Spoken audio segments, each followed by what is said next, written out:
கதை கீரை பாட்டி. சன் டிவியில் சொன்ன ராசி பலனை கேட்டு வெள்ளி மற்றும் செவ்வாய்க்கிழமைகளில் பசுமாட்டிற்கு அகத்திக்கீரை கொடுக்க முடிவு செய்தேன். எங்கள் வீட்டின் அருகே உள்ள ஒரு கடைத்தெருவில்தான் அந்த கீரை விற்கும். 75 அல்லது 80 வயது இருக்கும் பாட்டியை ஒரு சிவப்பு சின்னாளம்பட்டு புடவை, கருப்பு ரவிகை, நெற்றியில் நாலனா அளவிற்கு குங்குமப்பொட்டு, கருப்பு ஆனாலும் வசீகரமான முக அமைப்பு அந்த பாட்டியிடம் என்னை அறியாமல் அழைத்துச் சென்றது. முதல் சந்திப்பே அக்னி நட்சத்திரம் கார்த்திக் பிரபு போல ஒரு சண்டையில் ஆரம்பமானது. பாட்டியா ஆயாவா எப்படி கூப்பிடுவது என்ற சந்தேகத்துடன் எங்கள் வீட்டு வழக்கப்படி பாட்டி அகத்திக்கீரை இருக்கான்னு கேட்டேன். இருக்கு ராசா, முழு கீரை, அரைக்கீரை, பொன்னாங்கண்ணி கீரை, பருப்பு கீரை எல்லாம் இருக்கு. பாலக் வேணுமா? இதோ இருக்கு என்றாள் பாட்டி. எனக்கு அகத்திக்கீரை தான் வேணும், மாட்டுக்கு போடணும் என்றேன். நல்ல மகராசனா போடு. இந்த கட்டு 40 ரூபா. 40 ரூபாவா? ஏன் பாட்டி இவ்வளவு விலை சொல்ற? கீரையா தங்கமா இது என்றேன். அவ்வளவுதான். பாட்டிக்கு கோபம் வந்துவிட்டது. இந்தாயா, கீரை வேணும்னா வாங்கு, தங்கம் வைரம் வீணா பேசாத என்றாள் பாட்டி. பாட்டிக்கு இவ்வளோ கோபம் வரும்னா எனக்கு எவ்வளவு வரும்? பாட்டி, நீ மட்டும்தான் கீரை விற்கிறியா? இன்னும் எவ்வளோ கடை இருக்கு.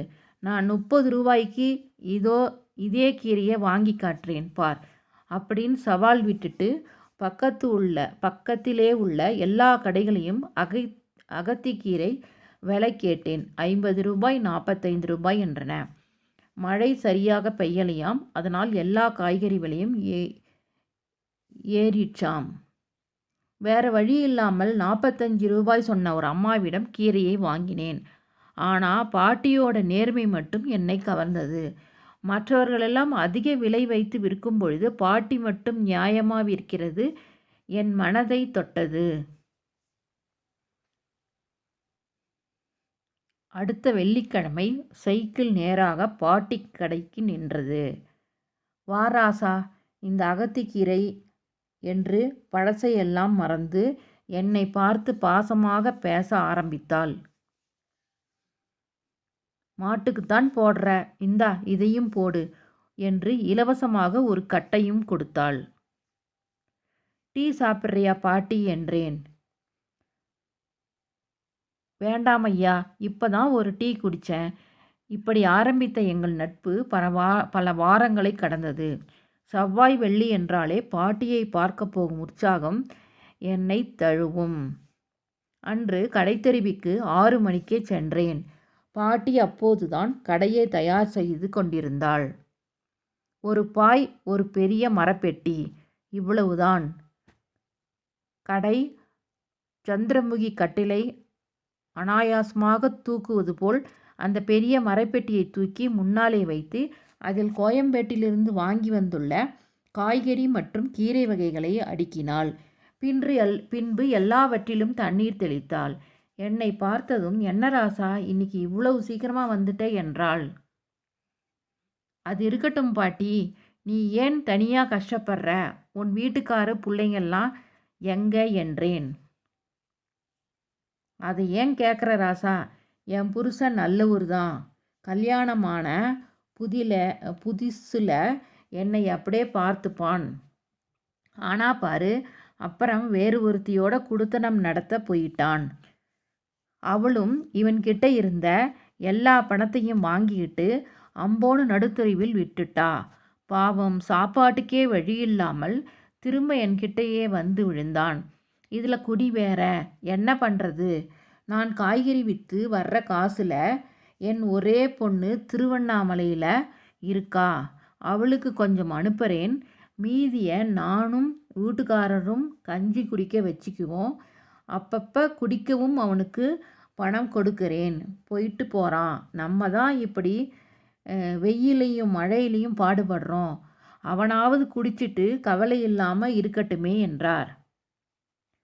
எனக்கு இப்போது பாட்டி இளங்கோவடிகளின் கண்ணகி போல தோன்றினாள். அப்புறம் ராசா, என் பொண்ணுக்கு ஒரே பையன், கான்வென்ட்டில் படிக்கிறான், இங்கிலீஷு நல்லா பேசுகிறான்.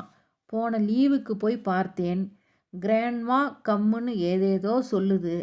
எனக்கு தான் ஒன்றும் புரியல. குழந்தை நல்லா இருக்கணும், என் உயிரே அவன்தான்.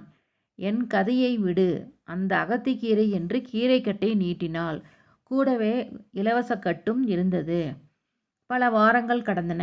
ஒரு நாள் நான் சற்று லேட்டாக கடைக்கு சென்றேன். அங்கே பாட்டி வழக்கமான சிரிப்புக்கு பதிலாக ரொம்பவும் பதட்டமாக இருந்தாள். என்னை பார்த்ததும் அழ ஆரம்பித்தாள். என் ராசா, வந்துட்டியா? உனக்கு கீரையை கொடுத்துட்டு தான் ஊருக்கு கிளம்பணும்னு இருக்கேன். ஏன் பாட்டி, என்ன ஆச்சு என்றேன். அதை ஏன் கேட்குற? நேற்று புள்ளைய ஸ்கூலுக்கு விட சைக்கிளில் போன என் பொண்ணு மேலே ஒரு லாரி மோதிட்டான். பொண்ணும் பேரனும் பக்கத்தில் இருந்த பள்ளத்தில் விழுந்து ரொம்ப அடியாம். பொண்ணு இப்போ பரவாயில்லையாம். ஆனால் குழந்தைதான் இன்னும் கண்ணு முழிக்கலையாம். ராசா தலையில் நல்ல அடியாம். திருவண்ணாமலை கவர்மெண்ட் ஆஸ்பத்திரியில் சேர்த்திருக்காங்களாம். என் பேரனுக்கு ஏதாவது ஆச்சுனான் நான் எப்படி உயிரோடு இருப்பேன்? இந்த ராசா கீரை புடி, நான் கிளம்புறேன் என்றாள். பாட்டியின் இந்த நிலைமையிலும் வாடிக்கைக்காரரை மதிக்கும் உயர்ந்த எண்ணம் என்னை உலுக்கியது. கொஞ்சம் இரு பாட்டி, இப்போ எப்படி திருவண்ணாமலைக்கு போவ என்றேன். அழுகையுடன், இப்போ 1ஆம் நம்பர் பஸ்ஸு வரும், அதில் ஏறி கோயம்பேடு போய் அங்கேருந்து 122 பஸ்ஸு பிடிச்சி போயிடுறேன் என்றாள். கொஞ்சம் இரு பாட்டி என்று சொல்லி பாக்கெட்டில் கையை விட்டேன். ஒரு 100 ரூபாய்தான் இருந்தது. நல்ல வேலை, HFD டெபிட் கார்டும் கூடவே இருந்தது. பக்கத்தில் இருந்த ஏடிஎம்மில் 5000 ரூபாய் எடுத்தேன். ஓலோ ஆப்பில் ஒரு கேப் புக் பண்ணி கோயம்பேட்டுக்கு பாட்டி சீக்கிரம் செல்ல ஏற்பாடு செய்தேன். பாட்டி, இதை வச்சுக்கோ, இப்போ ஓலோ வரும், அதில் ஏற்றி விடுறேன். உன் பேரனுக்கு ஒன்றும் ஆகாது. திருவண்ணாமலை அருணாச்சலம் பார்த்துப்பார், நீ கவலைப்படாமல் போயிட்டு வா என்றேன். பாட்டி கண்களில் தார தாரையாக கண்ணீர். ஏன் கண்களிலும் தான். எப்படியோ பாட்டியை ஓலோவில் ஏற்றிவிட்டு ஓடிபியை டிரைவரிடம் சொல்லி பாட்டியை பத்திரமாக அனுப்பிவிட்டு வீடு திரும்பினேன். அப்புறம் 3-4 வாரங்களுக்கு பாட்டியை காணோம். பேரனுக்கு என்ன ஆச்சோ தெரியவில்லை. பாட்டியை பார்க்காத ஏக்கம் வேறு.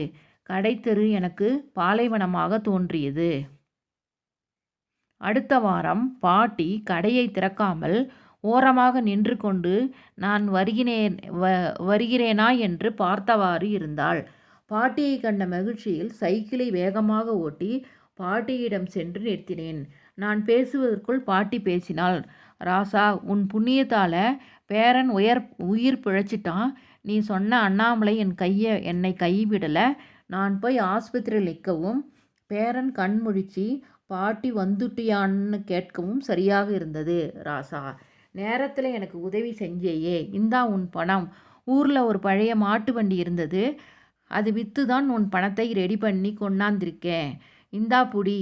இப்போவும் நான் திருவண்ணாமலைக்கு தான் என் புருஷனையும் இட்டுக்கிட்டு போகிறேன். என் பொண்ணு கூடவே இருந்து பேரனையும் பார்த்துக்க போகிறேன். உன்னை பார்த்து சொல்லிட்டு தான் போகணும்னு நினைக்கிறேன். வரேன் ராசா. உனக்கு எவ்வளவு பெரிய மனசு.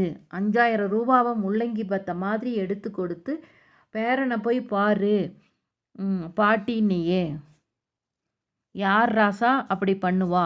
நீயும் உன் குடும்பமும் நல்லா இருக்கணும் ராசா. இதோ 1ஆம் நம்பர் பஸ் வருது, நான் வரேன். பாட்டில் பஸ்ஸில் ஏறும்பொழுது என் கையில் இருந்த அந்த 5000 ரூபாயை பாட்டி கையில் திணித்தேன். இது என் ஞாபகமாக வச்சுக்கோ என்றேன். எனக்கு எதுக்கு ராசா இவ்வளவு பணம் என்றாள். பேரனுக்கு நல்ல ட்ரெஸ் வாங்கி கொடு.